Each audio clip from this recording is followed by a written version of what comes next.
Hey everyone, we are back with another update video, and with me as always is Corey. Hey, how's it going? So we're going to dive right in like we usually do on the Megadrive side of things, and I actually have a list we created, so let me pull that up and we could kind of go through everything we've been working on. Actually starting on stuff that kind of overlaps all versions of DaemonClaw. We did finalize all of the core design work for DaemonClaw, for every fight, for every gameplay mode, and it got into a pretty strong amount of detail for everything, so there's no real questions of anything that's left to be done for almost any version of the game. Also, Corey and I, with a little help from my brother, actually, shout out Chris, we also were able to finalize all of the text for the cinematics and the dialogues, kind of like the lore of the game as it progresses. In other cool news, the fantastic musician that's made many great Amiga soundtracks and the soundtrack for DaemonClaw, he finished the enhanced version. As you guys probably all remember, he originally made the entire soundtrack in Megadrive compatible format, but he also volunteered to make an enhanced version of the full soundtrack that we can use for the PC and the Neo Geo versions. So that new enhanced version is also complete, and we've already replaced the Megadrive version with these enhanced versions for the PC version of DaemonClaw.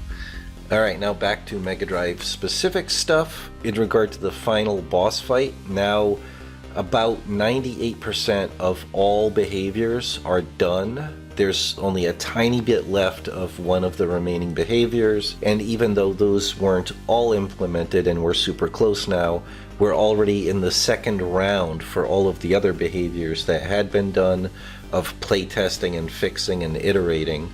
There will be more iterative steps to go, like we just keep replaying every aspect of the game and keep looking for more and more kind of nitpicky ways that we can make things even better or just enhance the gameplay, make it more gratifying. So that continues for the whole game in general, but now obviously the strong focus is on making sure the final level and the final boss fight really finish very strong and are very satisfying. And aside from that, for the entire Megadrive game, we're also incredibly close, something like 98% to completely finished with all of the Megadrive graphics.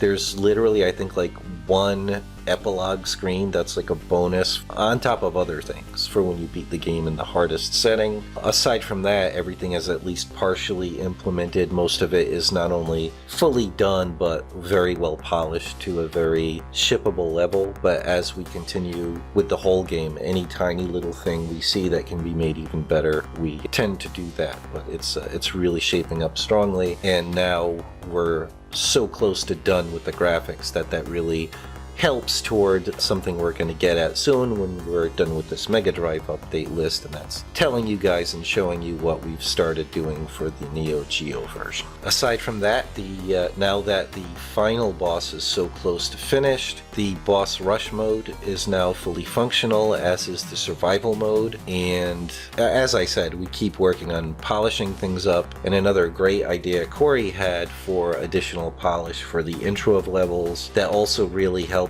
kind of clue people in. Even though this is a very linear arcade game, we want it to be obvious that this world has a lot of richness and lore and history, and so Corey had this great suggestion of having each level start up with a title for the level that typically would explain the region you're in the world. And that is now, Corey and I worked out the text for all of that, and Corey made all the graphics, and it's fully implemented. And as I'm yammering about it, future Mike should have edited at least one bit of footage of that actually working in game now. One other thing I forgot to mention is now, as was intended from the splash screen, you can actually access all the scoreboards. And then finally, we had let the programmer know of the Megadrive version that we were going to be recording this update video, and he made a big list of stuff we could potentially report. But on top of the stuff we already mentioned, it was basically a large list of different enhancements and bug fixes that would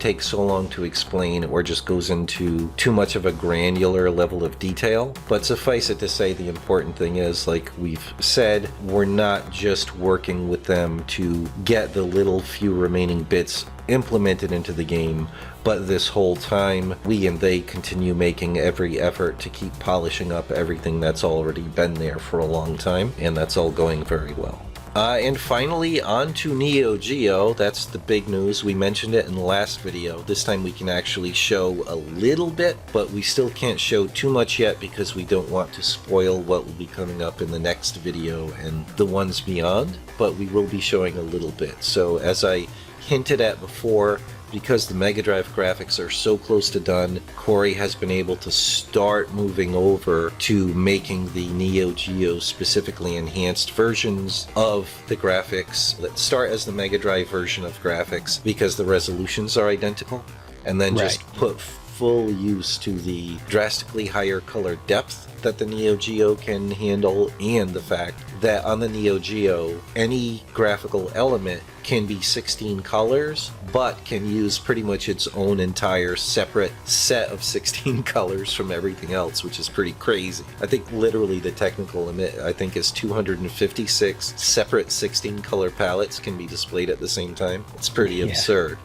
So that's a lot of fun. Use all of them? Yeah, exactly. But, you know, based on what you see here, I mean, things, you know, everything would be considered work in progress. It could technically look better, but this will depend on what we feel like really needs it or not. One of the balances I'm trying to strike is I don't want it to look like a totally different game, you know, like it needs to be DaemonClaw, but at the same time, you know, there's a lot of extra color and detail we can work into each spot, you know. And just nuance, Future Mike should be right now giving you like a crossfade just to show you the differences in color depth and number of colors you can do, and that is with the Megadrive version of the splash screen. And this is just going to be a static image for now because the Neo Geo version, it's only partially programmed in, so it doesn't have the animations or the parallax yet, but it will. But just to show you, just so you could focus purely on how the graphics, like almost none of the detail, although I think maybe you added some actual additional detail to some degree to kind of put use to those nuanced colors, Corey, in the background graphics.